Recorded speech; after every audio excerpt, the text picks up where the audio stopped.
explications très simples, mais 5% d'entre elles demeurent inexpliquées. Voici l'histoire de ces contacts avec les extraterrestres.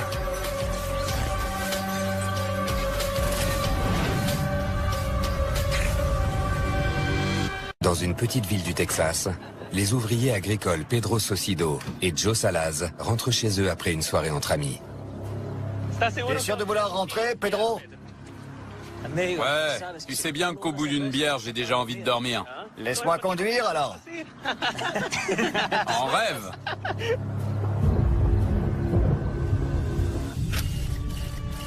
Pedro et Joe travaillaient dans la même ferme. C'était un samedi soir. Ils étaient sortis à Leveland pour la soirée et ils rentraient chez eux.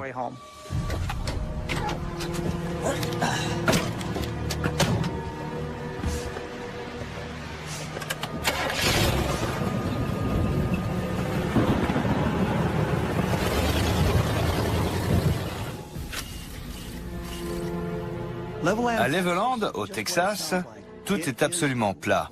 C'est une vaste plaine.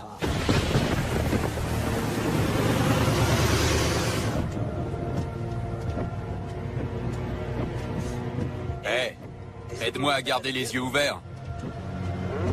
Tu veux que je chante? Non, je veux que tu me tiennes éveillé, pas que tu me rendes fou. Quand ils ont quitté Leveland, ils sont partis vers l'ouest, sur la route 115. C'est relativement isolé et sombre. Ils étaient certainement seuls sur la route. J'ai dit à Velasquez de se méfier parce que le chef ne peut pas le sentir. Et tu crois qu'il m'aurait écouté? Bien sûr que non. Il n'écoute jamais rien. Tais-toi, Joe. Pedro et Joe ont vu une lumière vive. Ils ont tout de suite compris qu'il se passait quelque chose d'inhabituel. C'est quoi? Je sais pas. C'était trop lumineux pour être une planète ou une étoile. À mesure que la lumière approchait, ils ont vu qu'il s'agissait d'un objet, et il était de forme arrondie. Qu'est-ce que c'est que ce truc? Regarde, Pedro, ça vient directement vers nous. Joe, calme-toi. Pedro et son ami ont commencé à avoir très peur. L'objet approchait et grossissait. Ils voulaient quitter la route, mais juste à ce moment-là, C'est devenu très étrange. Qu'est-ce qui se passe? Je sais pas. Elle refuse de redémarrer. Le moteur s'arrête, les phares s'éteignent. ils étaient dans l'obscurité totale. Ils ne voyaient que l'objet qui venait vers eux. Allez, démarre! Je comprends pas, ça marche pas. Cet objet, cette lumière, se dirigeait vers eux. Il était énorme. Pedro, regarde, il est juste là.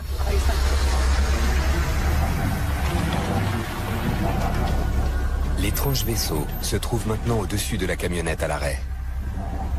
Reste là, Pedro! Non! Pedro se demandait si on l'attaquait, si c'était personnel.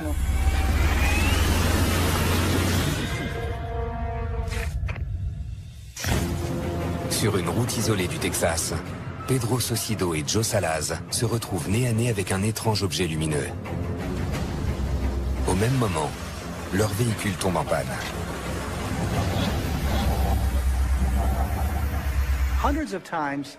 C'est très fréquent dans les histoires d'OVNI que les témoins parlent de véhicules qui ne fonctionnent plus correctement. Donc le récit de Pedro et Joe correspond tout à fait à ces autres témoignages. Sors de là, Joe. Sors de là. Pedro, non!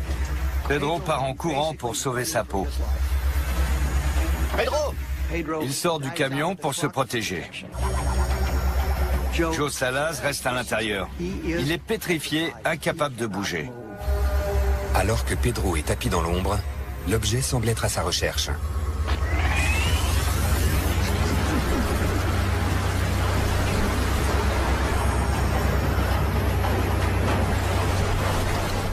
La lumière devient très puissante, à tel point qu'il a du mal à la regarder.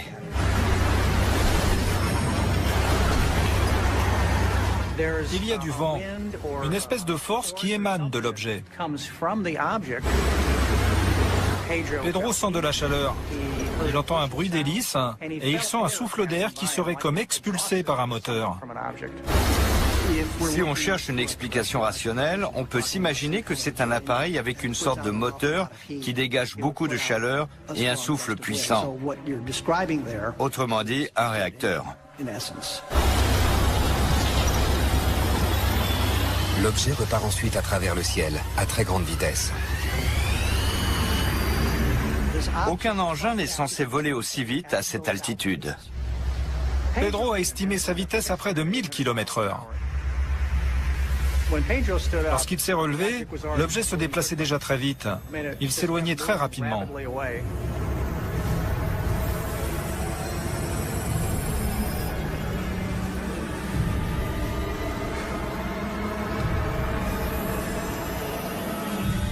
Ils l'ont vu disparaître au loin.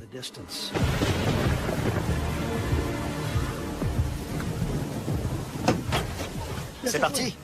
Oui. Mais qu'est-ce que c'était? Je sais pas. Monte vite.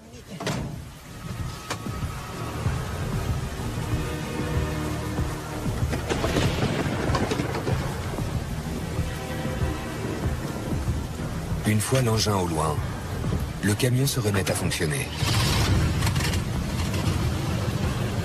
Le moteur a démarré et le système électrique fonctionnait. Les phares se sont allumés, le moteur tournait et ils ont pu reprendre la route pour rejoindre un endroit plus sûr.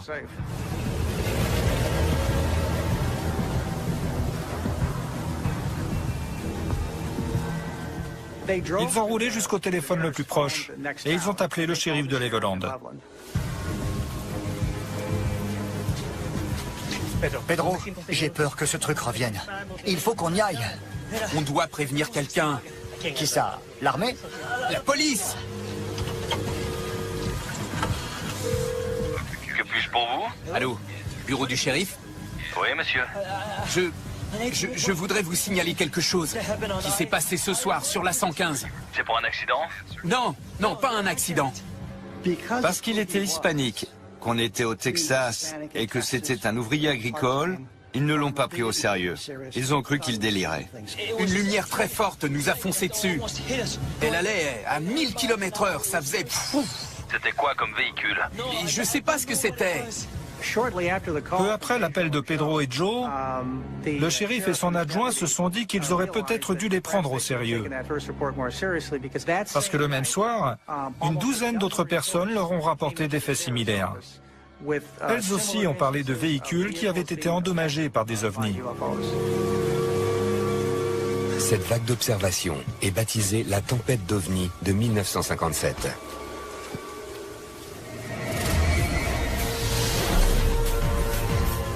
Le 2 novembre, la police de l'ouest du Texas reçoit des appels de témoins situés à 13 endroits différents. Parmi ces témoins se trouvent plusieurs officiers de police et un pompier. Cette même nuit, plusieurs personnes ont confirmé avoir vu un ovni à White Sands, au Nouveau-Mexique, à 500 km de là. En tout, plus de 118 observations seront enregistrées dans le sud-ouest des États-Unis pendant le mois de novembre. Un tiers de ces déclarations faisait état d'un véhicule tombé en panne. L'observation d'ovnis de Leveland a été suivie par des dizaines de cas similaires au cours de l'année 1957.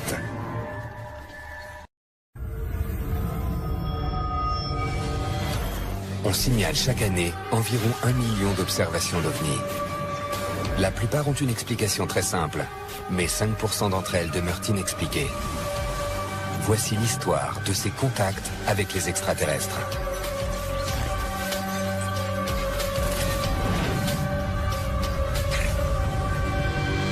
Dans une petite ville du Texas, les ouvriers agricoles Pedro Socido et Joe Salaz rentrent chez eux après une soirée entre amis. T'es sûr de vouloir rentrer, Pedro? Ouais, tu sais bien qu'au bout d'une bière, j'ai déjà envie de dormir. Laisse-moi conduire, alors. En rêve.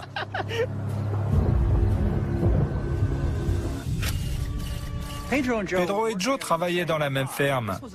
C'était un samedi soir. Ils étaient sortis à Leveland pour la soirée et ils rentraient chez eux.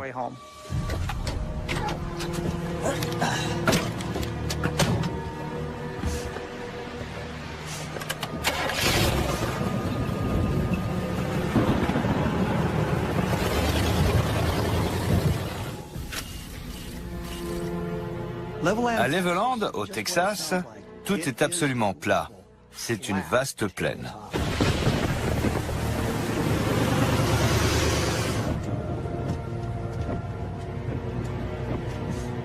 Hé, aide-moi à garder les yeux ouverts. Tu veux que je chante? Non, je veux que tu me tiennes éveillé, pas que tu me rendes fou. Quand ils ont quitté Leveland, ils sont partis vers l'ouest sur la route 115. C'est relativement isolé et sombre. Ils étaient certainement seuls sur la route. J'ai dit à Velasquez de se méfier parce que le chef ne peut pas le sentir. Et tu crois qu'il m'aurait écouté? Bien sûr que non. Il n'écoute jamais rien. Tais-toi, Joe. Pedro et Joe ont vu une lumière vive. Ils ont tout de suite compris qu'il se passait quelque chose d'inhabituel. C'est quoi? Je sais pas. C'était trop lumineux pour être une planète ou une étoile. À mesure que la lumière approchait, ils ont vu qu'il s'agissait... Question très simple, mais 5% d'entre elles demeurent inexpliquées. Voici l'histoire de ces contacts avec les extraterrestres.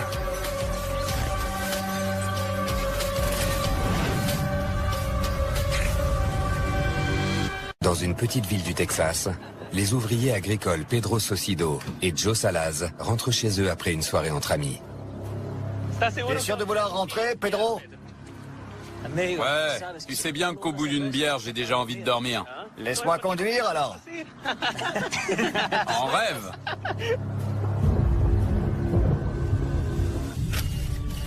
Pedro et Joe travaillaient dans la même ferme. C'était un samedi soir. Ils étaient sortis à Leveland pour la soirée et ils rentraient chez eux.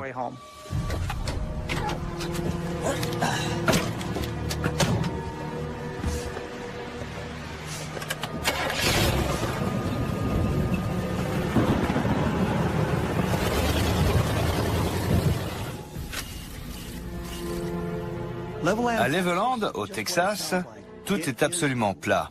C'est une vaste plaine.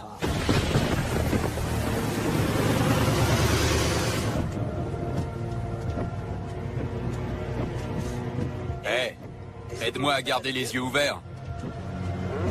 Tu veux que je chante? Non, je veux que tu me tiennes éveillé, pas que tu me rendes fou. Quand ils ont quitté Leveland, ils sont partis vers l'ouest sur la route 115. C'est relativement isolé et sombre. Ils étaient certainement seuls sur la route. J'ai dit à Velasquez de se méfier parce que le chef ne peut pas le sentir. Et tu crois qu'il m'aurait écouté? Bien sûr que non. Il n'écoute jamais rien. Tais-toi, Joe. Pedro et Joe ont vu une lumière vive. Ils ont tout de suite compris qu'il se passait quelque chose d'inhabituel. C'est quoi? Je sais pas. C'était trop lumineux pour être une planète ou une étoile.